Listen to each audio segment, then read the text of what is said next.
It's okay. I think this is not needed. No needed probably.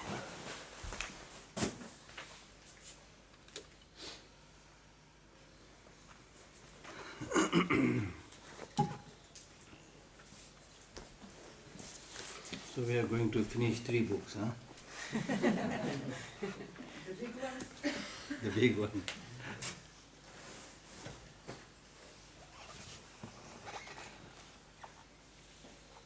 Good morning again.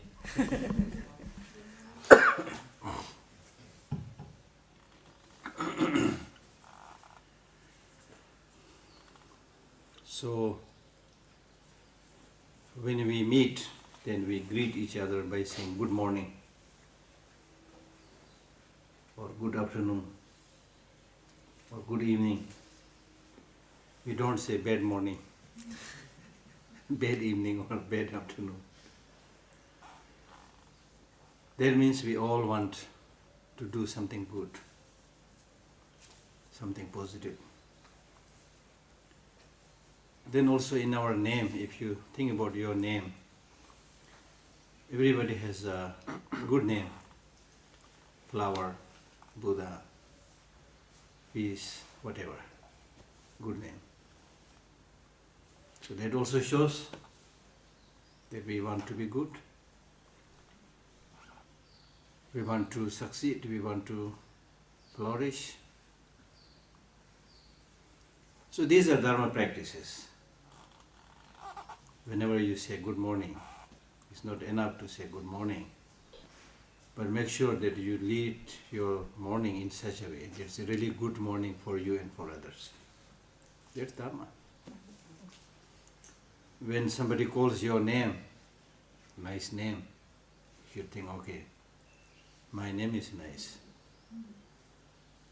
But do I live in accordance with my beautiful name?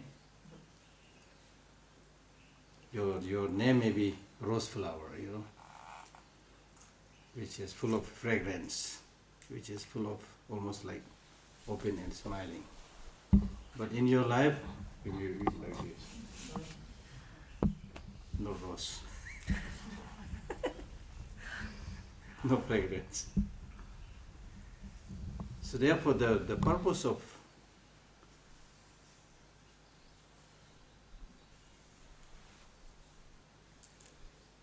sitting together, reflecting, to do something good, to do something positive, it's not because it is a tradition, not because it is taught in Buddhism or Christianity or Judaism. It's not so much about that.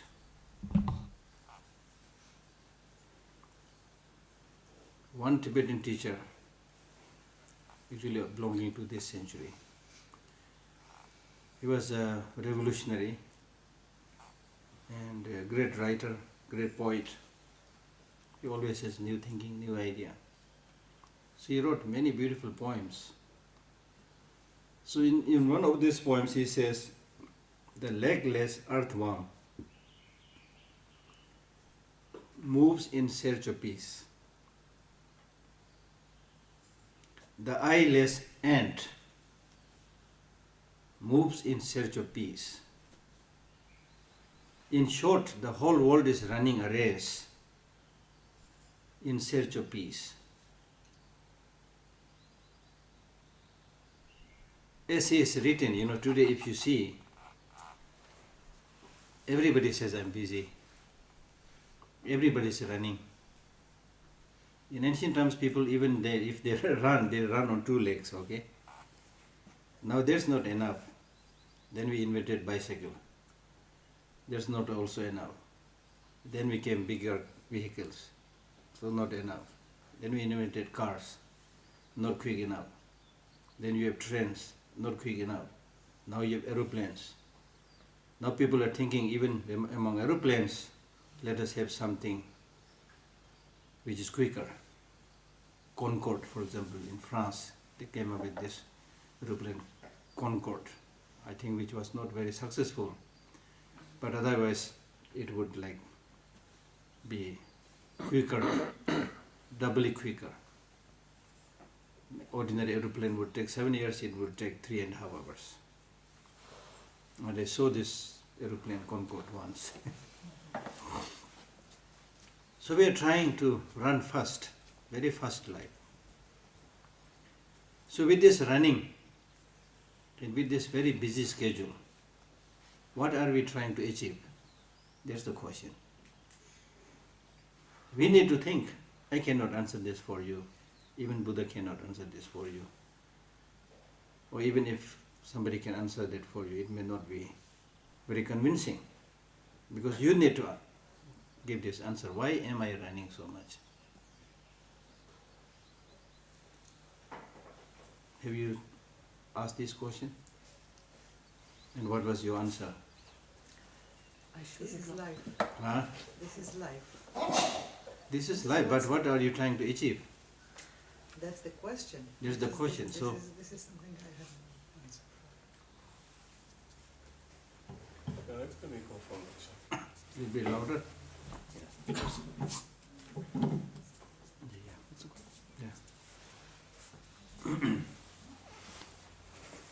Can you hear now? It will be better. Okay? So what are we trying to achieve?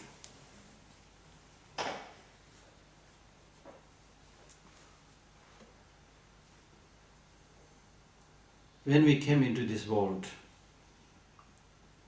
we came crying, not smiling and laughing. If you look at that first moment of the act of the child after birth, the first act that the child does is crying. American children, Tibetan children, Chinese children, no difference. The first thing is crying. For me, that brings the whole message. There's a very important slogan that we made when we came into this world. So what do you think the child is asking? The child is asking something by crying. What do you think the child is asking?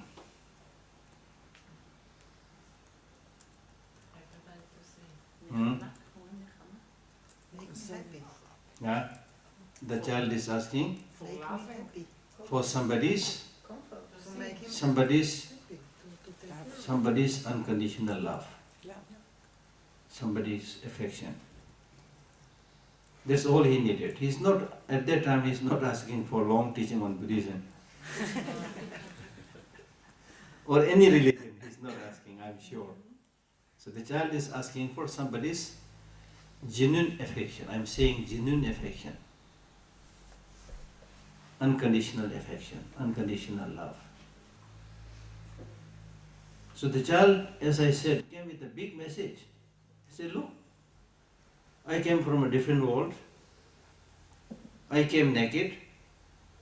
I don't speak any language except the language of crying.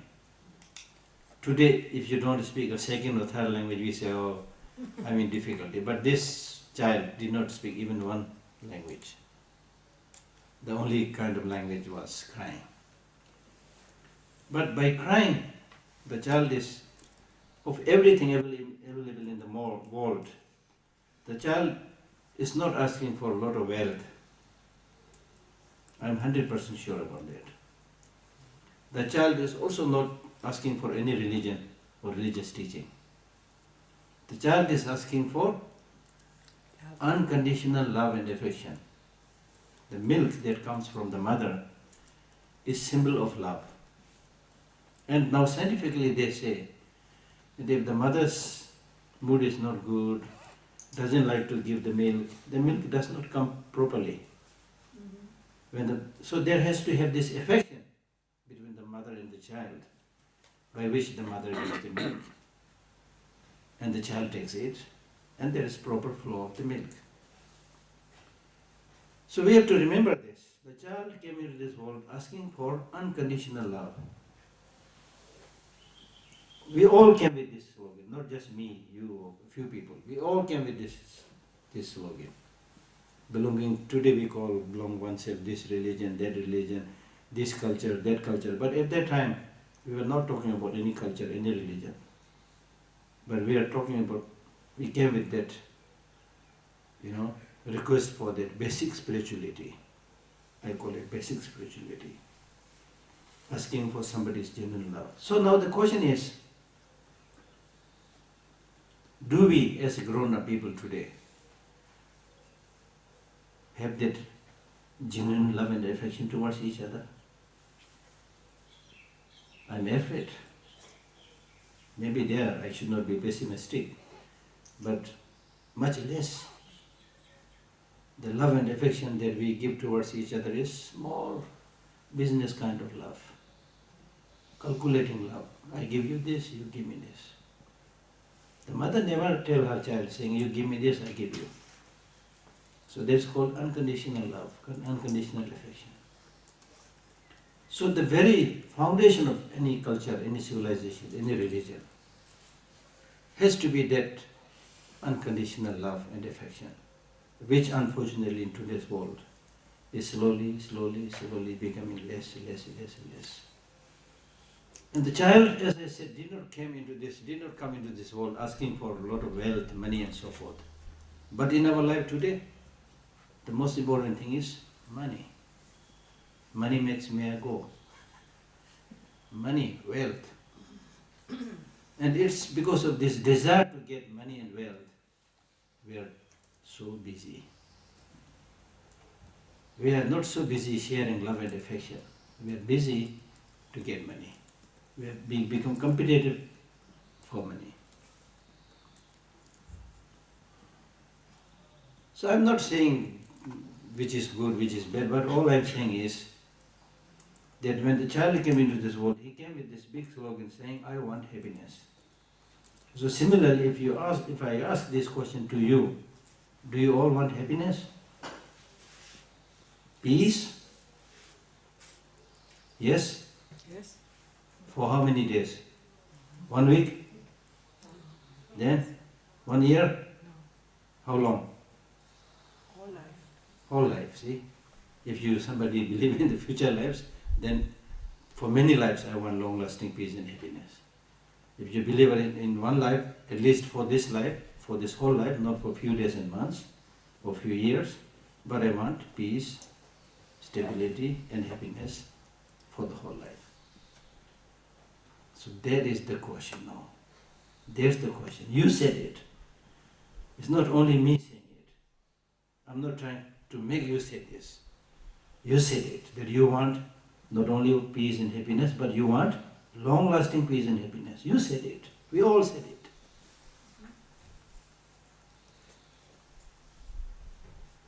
And how you are able to say this? Did you learn this from any religion? No. It was when you are born, as I said, with this example of the child.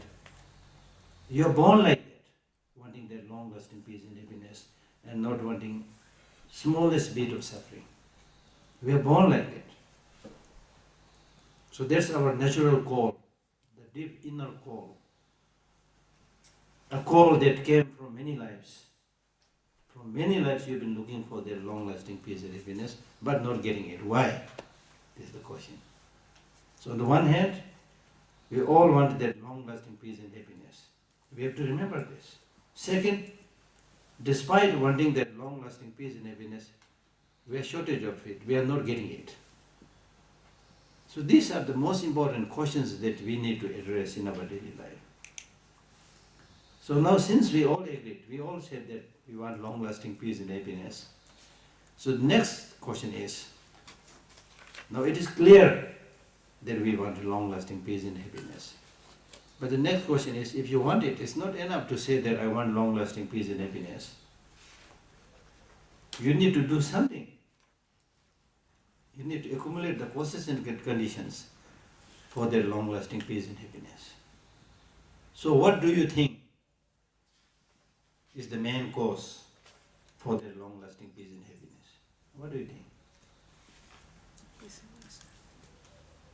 Money? Friends and relatives? No, you need to think carefully. I don't want to put my word in your mouth, you see. And you also don't necessarily have to answer this right now. But these are questions that you need to raise in your daily life, answers you need to find in your daily life. And through that way, develop conviction within yourself in accumulating those causes and conditions which would lead towards that long-lasting peace and happiness. So when we ask this question, what are the causes for their long-lasting peace and happiness? Money? Normally everywhere I go, people say money. No, they say. Interesting. That's what we say. But what we do is different. How we live is different. What we do and how we live shows that money and wealth is the most important thing. And for that you are ready to work like anything. But for that source which is really the cause and condition for their long-lasting peace and happiness, they are very reluctant to do anything for that. So there is a contradiction between what you want and what you do. What you want and what you do, therefore you get all these kinds of problems, difficulties. You are not able to find the solution. So that's the problem. So now if you say that the long-lasting cause for peace and happiness is not money, do you think it is your friends and relatives? Is it your friends and relatives? The long-lasting source of peace and happiness for you, is it your friends, relatives, husband, wife? Not so sure. Part of it. It's part of it. It's part of it. No, part I don't know. I'm asking you whether it is the it is the cause for long-lasting peace and happiness. No. One has to think. No. Then name and fame? Definitely not. The big heart. So the long-lasting cause for that peace and happiness definitely is not from outside. Not from what is outside of you. Because what is outside of you, you have no control. They cannot be the source of your long-lasting peace and happiness, because what is outside of you, number one, they are not there to entertain you. Your wives, your husbands, your relatives, the beautiful flowers and trees, the money that's outside of you. Do you think they are there to entertain you? To make you happy? Think carefully. Yeah. Your husband may be very good, but your wife may be very good, your brothers, sisters may be very good. But do you think their love is to make you happy? Sometimes. No. To make them happy.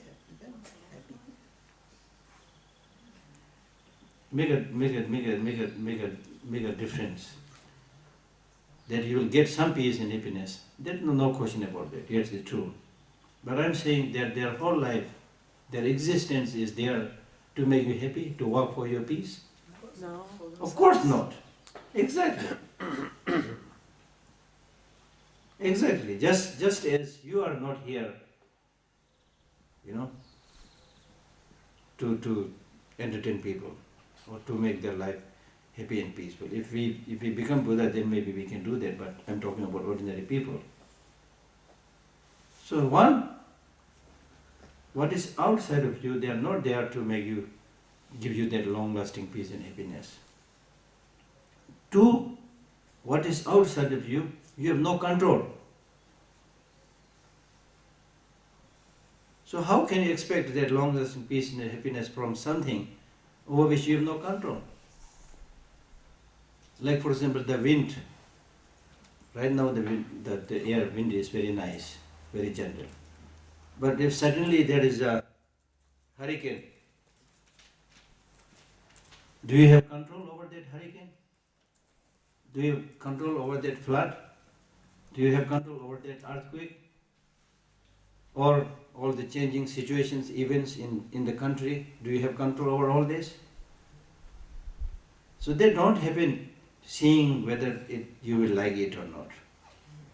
The trees don't grow thinking whether I will be liked by other people or not. So you have no control. So those over which you have no control, from there to expect long-lasting peace and happiness is misplaced trust. It's wrong. It's like gold is found here, the gold mine is found here. But if you search here day and night, hoping to get gold, will you get gold? No, because gold is here, not there. So you are seeking that long-lasting peace and happiness in the wrong place. I'm not saying that you will not get some kind of peace or some kind of happiness, some kind of pleasure. Of course you get from outside. But I'm talking about reliable long-lasting peace and happiness. This is important. Because small happiness, peace we have experienced, at least according to Buddhism, small peace and happiness we have enjoyed countless lives. But there is not much improvement. You die and live a life, experience suffering, happiness, then again take birth, experience that, then die. Almost like same situation. So in Buddhism, what we are trying to do, and what the question that is being asked is it possible to get a little bit more stable peace and happiness, non-fluctuating peace and happiness, a state of peace and happiness from where you will not fall down easily. But our ordinary happiness is mixed with so many things. Today you are very happy, tomorrow you are unhappy.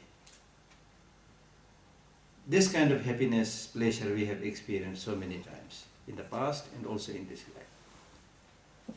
And not only that, you have said that you want long-lasting peace and happiness. It's a very important project, the most important project I would say. So therefore, that long-lasting source for the long-lasting peace and happiness is not outside, but from within. Which means, how you should think is not made by other people. How you should think is in your hand. And with the changing situation, changing relationship, changing friendship, how would you react? How you should think. The changing relationship, the changing event you may not be able to control. But how would you react?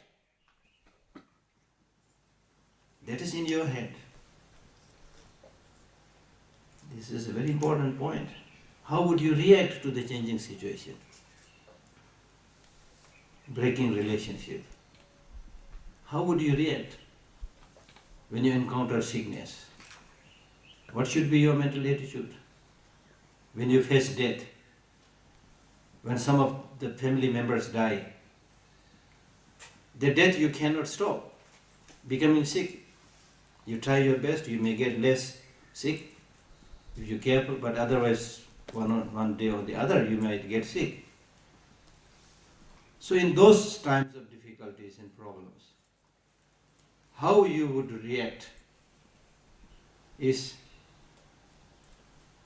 in your hand.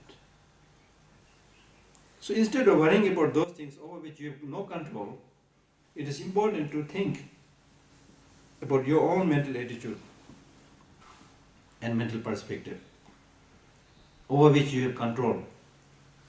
Over which you have control. So therefore the whole Buddhist teaching is in accordance with the law of nature. The Buddha very clearly said that I am not inventing something. I am not inventing something which is against human nature. I'm simply telling you what I have discovered. And what he discovered was the law of nature. The law of nature will not change. And even the Buddha said, even I am gone, the law of nature will function exactly like that. So it is not something that I have invented. So therefore, if you want to get that long-lasting peace and happiness, what is really important is to be able to transform your mental attitude, transform, to change, adapt your attitude in accordance with the reality, in accordance with the law of nature, which means in accordance with reality. This is a very, very important point, in accordance with reality. Is death reality? So, why you are surprised when death comes? You see? So accept the reality. Okay? Much is to be said about these things. So therefore one of the Tibetan teacher, he says, there is nobody, including Buddha or enlightened being, there is nobody who will catch hold of your hand and throw you into heaven. Okay? Today in ordinary life we think, oh, if you are rich then you pay money, engage in corruption, and somebody will give you the needed post or permission to construct house, whatever, you see. But that is not possible when you face the reality. So there is nobody, however good, enlightened that person may be, who will catch hold of you and throw you into heaven. Similarly, there is nobody, however bad and negative, your enemy, your sworn enemy, who will catch hold of your leg and drag you into hell. I don't like this person, so therefore I will send him to hell. Can anybody do that? Nobody. So the point is, then he summarizes this point by saying, your happiness and your suffering is in your hand. Your happiness and your suffering is in your hand. Do not cheat yourself. Look at this word. Look at this teaching. Your happiness and your suffering is in your hand. Do not cheat yourself. When somebody cheats you, especially your beloved friends, relatives cheat you, do you feel very miserable, very sad? But how many times you have cheated yourself? Many. See? And when you cheat yourself, you take it for granted. You think it's okay. When somebody cheats you, you feel unhappy. Stupid. So that's why I'm saying that when somebody cheats you, don't feel too upset because you have no control. It's their problem actually. But when you cheat yourself, that's the problem. If you don't know how to take care of yourself, how can you expect others to take care of you? If you really want others to take care of you, then you should be the first person to take care of yourself. Therefore the Buddha said, self is the protector of the self, no one else can be the protector. That's me. In that case, even Buddha, he cannot protect you. Buddha is a teacher, an enlightened person who is full of wisdom. He had shown you the right path. But if you don't follow the path, if you don't practice the path, if you don't do your homework, like in a school, then you cannot pass. You will fail. So your happiness and your peace is in your hand. Do not cheat yourself.